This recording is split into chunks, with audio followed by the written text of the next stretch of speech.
What's shaking? Hey, I'm Rick Jordan, and today we're going all in. I'm super excited. I know I say that on a lot of things, but you have no idea about my level of excitement right now for who I have on today, because this person is a dear friend to me, just an awesome human being, and somebody who can help you break through to whatever it is you need to, and literally just throw into the fire any sort of traumas or anything that you've been going through so you don't have to deal with that shit anymore holding you back. My guest today is an entrepreneur for the last 12 years, a graduate of Georgetown University's School of Foreign Service and Georgetown Master's Program. Get this, in international security and counterterrorism. Yeah, she's kind of a badass, all right? Annie Yatch and her team now focus their training on communication, feedback systems, and accountability processes to create the most sustainable fulfillment and success. Annie Yatch, welcome. Thank you so much for having me, Rick. I am so honored to be here. I absolutely love everything you're doing, so thanks for having me. Thank you. This is like 2 years in the making, I think. I know. It's a little wild. It took a bit of time. It's so cool because I like this kind of interaction, because I am actually, so everybody knows, I am actually a client of yours and SEAL team leaders in many different ways.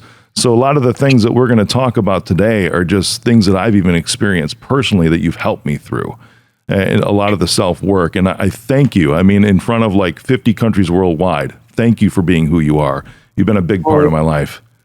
You're so welcome. It's my complete honor. Anytime I can help somebody work through anything that's limiting them, I'm all in. So I have some very deep questions for you to start out with. Hey, bring it. I'm ready. All right. So I mentioned things like traumas, and I want everybody to get to know you as a person too, as we go throughout the conversation today, the next 30 minutes or so. And trauma is something that I think everybody has experienced at some point in their life, and whether they realize it or not. But you specifically help entrepreneurs in this way. And is that different? I've never asked you this. Is that a different type of approach than what you would with, let's say, somebody who's just like a W-2 employee or something like that, or kind of coasting through life? It actually is a really different approach. And that's because we found about 7 years ago that literally you can put the best systems into a team, you can put the best training into a team, you can develop leadership on a team. But if that team has a CEO or an executive that has trauma that is unresolved, that trauma is going to ripple down to all the members of the team and cause a lot of chaos and frustration. And it's going to limit where that company can go revenue-wise. So once we identified that, we're like, all right, well, this trauma piece is really the bigger piece. And entrepreneurs are very different, right? We're all wild horses. You cannot restrain the entrepreneur. So the way you'd go about this for an entrepreneur would be very different than how you would go about this for, say, a W-2 employee. That's interesting, because there's one thing I've noticed over the past several years, right, is that, or actually maybe became aware of myself, is that the entrepreneur or the CEO in whatever organization ends up bearing the emotional load of the entire organization. I'm not talking even just the revenues, I'm talking the people in it too. It's a crazy situation to me, but I love how you focus in on revenue, because that's a direct tie back to trauma. How do traumas limit revenue? So what you typically experience with entrepreneurs is that they have some sort of a pattern that exists, that's been existing throughout their lives, that started back when they were very young. And what happens when you're very young in this like pre-logical state is you come up with a story that you think is real. And because you're so young and you don't know, you take this story and it becomes your tool. You use that tool over and over and over again to create a similar environment so that you can survive that environment. And what's interesting about that is most times we bracket ourselves based on that tool or that story that we learned, and it will be bracketed just underneath where you need to be to truly explode your business. That's because if you were to go to that penthouse of that incredible feeling of, wow, if I could actually take this to, say, multiple $1 million or to $1 billion, you'd have to face some of that unresolved trauma, because that unresolved trauma is going to hold you in that old story until you break free of it. So that's why it's directly linked to revenue, because the revenue that you've been able to create up until a certain point is restricted and run by the subconscious that has created that trauma. Once you break free of the trauma, your subconscious is no longer limiting you. Your revenue has no ceiling.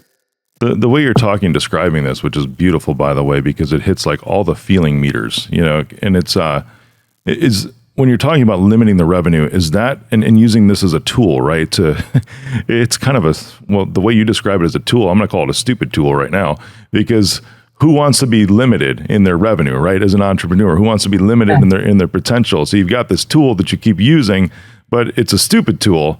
Could this be called like self-sabotage in some ways? It could be self-sabotage. It could be victim mentality. It could be fear of failure. But a lot of it goes back to self-sabotage. You're literally sabotaging your ability to drive revenue to new places because of the trauma that you're not aware of that's stuck in that subconscious part of your brain. Can you give me an example? I mean, I know mine, right? Which is like stupid deep and ridiculous because it's like a double-edged sword. But can you give me an example of, I'll just share what mine is if that's okay. And I would love to hear an example from you because I don't know if everybody would relate to mine. In the work that I did with you, mine was, right, it was a fear of death, but not of, like death in business or anything like that, like a literal thing. Like there was something programmed into me from when my dad passed away when I was 16 years old that unless I produce accomplishments, I'm going to die. But then if I actually do produce accomplishments, I'm still going to die. So you had a very intricate, complex web that would restrict your ability to ever go above a certain level of revenue. Yeah, it was like this middle ground of suffering is where I was stuck. Even with how successful I was even a couple of years ago. I mean, since then, and this is legit, right? Since then, no doubt, since the work that I've done with Annie, revenue and Reach Out has doubled.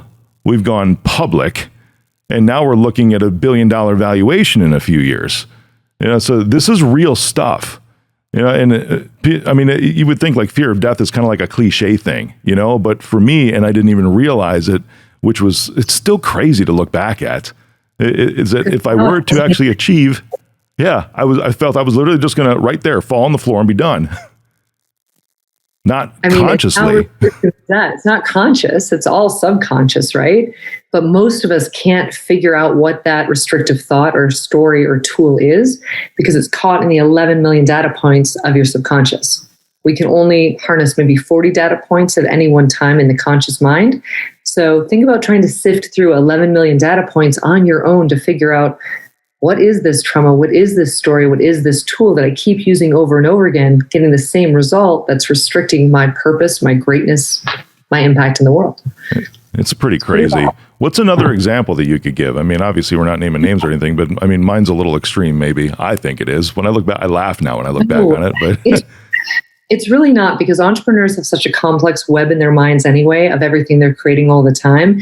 Yours is actually one of the most complex ones, but there are a lot of complexities that we weave into this story because we have to make it true. So for example, we just did an intensive over the last weekend with a bunch of CEOs that flew out. And one of the stories was that, and this is so unique, he was put on a plane at age 5 by his mother to go live with his father in a different country.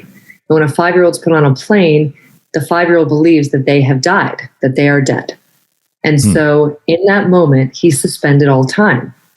So for him, he can only live in the present moment. He can't live in the past or in the future, which as a business owner means he can't plan for anything. He can't have a strategy that he's fulfilling on. So he would constantly be in the loop of in the present moment, trying to distract himself with things that are only in the present so that he could never plan anything. Now, amazingly enough, he created a multi-million-dollar business, but he couldn't get over a set level of revenue. He was stuck. So once he went through the process, he went home and he's like, Annie, I'm planning all the time now. I'm actively able to move from past. I'm planning trips with my family. I'm planning trips with my wife. I'm planning strategy for the business. He's like, we came up with a whole new business plan that's going to bring in a couple $1 million that I never could have done before because I never could plan. That's another example. I'm chuckling because I mean I relate to that story in a little ways because there's one thing that stuck out, right? It's like, ironically, this guy created a multi-million-dollar business, right? And that was Correct. The same thing with me. How does that still happen? Because I mean, I'm thinking of your example of this other gentleman, right? To where I was even thinking, as you were saying, it's like he couldn't even look at like past performance, could he, to give benchmarks? No. He couldn't even look at like valuations of a company before he bought it, because if he looked at that, that was planning. Huh. It was wild. And now it's a whole different ball of wax. Everything he's doing is completely different in a very good way. But it happens, I think, because you get so stuck in the comfort of this story using this tool for security's sake. So if you're that stuck in it and you can't see it, then it just feels like that's the norm. If that's always been how it is, it's not like you're going to randomly change it for yourself if you don't do some work on it. How is it still achievable to some degree, even though it's a minimized degree, that you can actually see some sort of success with having these limitations? Well, here's the thing, right? So that story, whatever it was, gives you some level of fuel. So let me use another example of another client. So one gentleman is a high-level fitness influencer. And he had a story his whole life that he's just supposed to be mediocre. So he would always get like last in an event.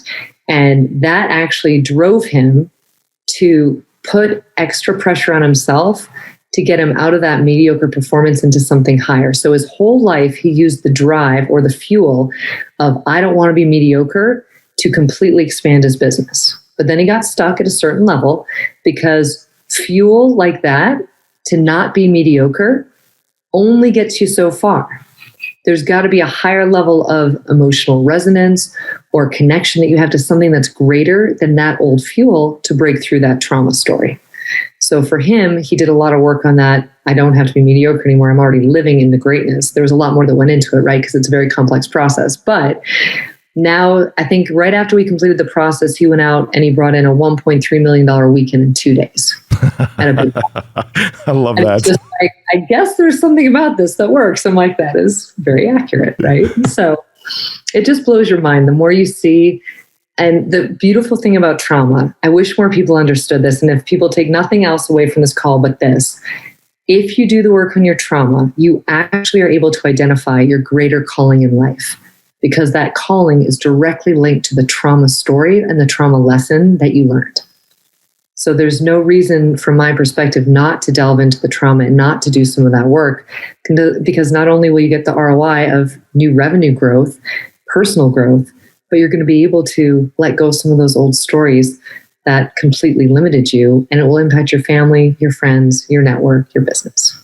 That's wild to me. Yeah. I was with Ed Milet a couple of months ago, and he was talking about, he gauges it as like a thermostat, right? And the self-sabotage, what you're talking about here, and how people get stuck. It's like that thermostat has like a high and a low setting, as he describes it. And it's like, if you get too hot, meaning like you're going too strong and you're actually achieving too much success, you will actually dial it down, like turn on the air conditioning. But then when you get... Yeah, for sure. Because otherwise, for me anyways, it's like, well, I'm going to die if I don't turn on the AC. I'm going to collapse. But I could see some of these other stories that you're talking about. It's just, it still perplexes me. And I understand what you're saying, how there's fuel for that, and it can get you only so far. What are the emotions behind that fuel? Is it just disdain for yourself? Is it, trying to please other people? Because you do get so far as you're explaining, but then that's only as far as you get. Well, it's because it's usually based on a negative perception, right? So you can only get so far with a negative perception of yourself. So it could be anything from I'm not lovable to I have to prove myself to I have to fit in. That's another one that was really big. There's so many different complex stories, but a lot of it is that fuel comes from a negative place rather than having your fuel be something positive that's of a higher vibration, higher resonance. So that's why people get so far. You can get extremely far based on a negative fuel, but if you want to go to the next level of everything in your life, it has to come from a positive space that is a positive perception of who you are, and something that's very congruent and in alignment with every aspect of who you are as well. I love it. I love it. You've talked a little bit about the ways that your subconscious brain will mess with you. It'll just dick with you from here until eternity. Where's that? Where's that tipping point? I call it how it is, right? It's just going to dick with you all day long.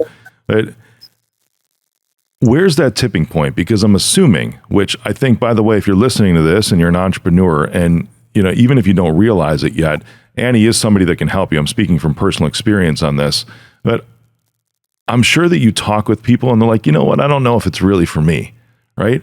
Why in the world, or what's your perception of the reason behind not saying, okay, I want to remove this limitation? Well, I think for some people, and what I've heard, and we haven't had, thankfully people who come to us are really ready to do the work, but I think I've only had one or two people ever that weren't ready. And really what that means is that they have so much comfort in the old negative story because they've built so many processes around it to try to manage it that they feel like they would lose control if they stepped into something that is unresolved. Right? So you have to fight against, okay, I don't know what this might be, this outcome, but I know this one thing. And some people, it might be a courage issue, it might be a fear issue, it might be that they don't have the support they need or they don't have the tools they need. But from what I've seen, a lot of it goes back to the comfort they have of living in that old story. They've already managed it. They already know what it looks like to a certain degree. They just don't know how to get themselves out of it. And they got their stupid toolbox that they love. Got the toolbox. And for what I've seen, most people that get stuck like that, there's a difference between letting their ego go and asking for help and allowing trust to exist between two people. And when people have major, massive trust issues linked to their trauma, sometimes they just can't cross that threshold. Yeah. I don't know if I've ever asked you this question after knowing you for so long now. How in the world, because your background is in military intelligence, right? How in the world did you even get into this realm of conscious and subconscious? I'm assuming you maybe even I know you have done work on yourself too. Sure. Yeah, I'll give you a little bit of the background. It's not like I, went to school for this and thought, oh, this is what I'm going to be doing the rest of my life. Actually, my trauma is that I went through an experience with my current, now former spouse. But during that time that I was with him, he was a former Navy SEAL and he had a lot of trauma. And of course, in those days, like 10 years ago, I was like, oh, this is all his trauma. It's not my trauma at all. What you start to realize is that the traumas when you're in a relationship really sync up. So what happened for me is, yes, I went to school for counterterrorism and intelligence, and I loved that world and I loved observing people. But it wasn't until I was in a romantic partnership with someone who had so much trauma that we just couldn't move forward in the way we wanted to. The business was stuck at one level in revenue. We knew we couldn't move it past that level because of the trauma. He and I were stuck at a certain level in our relationship because of the trauma that he had experienced and I was unaware of. So for about 15 years, I went with him to every single trauma-related therapy I could find to try to figure out a way to bring him back to who he was. Because the person I had met originally was so different from the person that I was then in a relationship with. And I was like, there's a problem here I've got to solve. There's something off that I don't understand. So after going through all those things for 15 years, he and I both started looking at how can we do this faster and better and more effectively? Because you can go to therapy and talk to people for, 20 years, and then you can do a 1-hour session and something the therapist never told you in 20 years is revealed. You're like, oh my God, why didn't I do this 20 years ago? So for me, it was all about how do we create a way to move through trauma that feels more like freedom than something that is sitting in the same story and sitting in that misery. So that was really how this came to be. That's amazing. 15 years. You would think that, you could go to school for something like this, right? And then overnight you become like well, people do, right? We'll just call that what people do. Overnights become counselors or therapists, and I've seen a lot of that. I've got varying opinions depending on the actual person, and I think a lot of it has to do with motivations going into it. But what you said there was just nothing short of beautiful. And that you wanted people to move through their trauma as if it was just becoming free or or going after freedom, in a way that's a release rather than a way that's like I don't know. I've seen therapists to where they'll beat certain things into you, and it's not a fun process. No. And nobody wants to go through that. If you think about it, why would I want to sit in the trauma over and over and over again and build that story deeper into my subconscious? I wouldn't. That's the complete opposite of what we want to do. So we had to create a process whereby you're not sitting in that trauma. You're literally just asking questions or responding to questions so that we can look at the process, the system, the story, and watch how it evolves. But it doesn't require you to go back and give somebody every detail of your trauma or to live through it again, which is the goal. How do we make this happen in a safe, beautiful container where you achieve freedom quickly? I don't think that the phrase, you're just going to have to learn how to deal with it, is in your vocabulary, is it? Absolutely not. I mean, you never know how much time it might take somebody, but if they're willing to put in the effort and the work and they're willing to identify some of the patterns, everybody can be helped. That's so cool. So what's next for you? I mean, I've been through your intensive process. I know you're developing new systems and things all the time for these. Coaching is your obvious very big thing, which, by the way, everybody in life needs a coach, or multiple coaches for that matter, depending on what different areas there are. So what's the next big thing for what you see where you can take your clients? Well, I think the thing that I've been really excited about is that, from what I've seen, at least out there hasn't been a program yet for executive women. So women who are running businesses, women who are entrepreneurs, that really focuses on a holistic approach to how you build your business, how you balance your life, how you heal your trauma, and how you make sure you're in the best shape of your life. So that combination of what I think every single woman, if I could have had a mentor that allowed me to optimize my life across all those levels, I feel like I would have felt so nurtured and so loved and so cared for. And that's really the next thing that I'm working at building, is a community for women who want to work on all four things together and be mentored by this elder community of extremely intelligent, brilliant women, so that we don't lose some of the lessons that are essential to living life the best way possible. Man, I love that. I mean, in my field, right, in tech, I've always said I'm an advocate for females in whatever roles, whether it's in, frontline roles or even leadership and executive roles. And I think I exemplify that by people that I put into place, vendors I hire. I mean, I even chose you as a female coach to work with me. One of the best decision of my life, by the way. Absolutely phenomenal. And where do you see this going? Traumas in themselves, do you think that's one of the factors in why there's not as many women in executive and leadership roles? Well, I wouldn't say that it's necessarily trauma. I think that there are a variety of factors that play into it. I think that for most of us, we've spent so much of our life sacrificing ourselves to help other people that I think sometimes we get into cycles that don't allow us to step into some of that power or that greatness at the executive level that we might want to experience. I think, to be honest, if women have children, they're very tired. It's an exhausting process, right? And to be honest, in corporate America, there aren't that many coaching programs, right? Yeah, I mean, I think it's growing and it's building, but I think that women really need to feel cared for and nurtured in the process. And sometimes it can feel very clinical. So I think that's also where a woman isn't sure she's going to have that support and nurturing. And so she's like, well, why would I go to a therapist, or why would I work on this if I'm not sure if it's going to make anything better? But I think we can do it differently.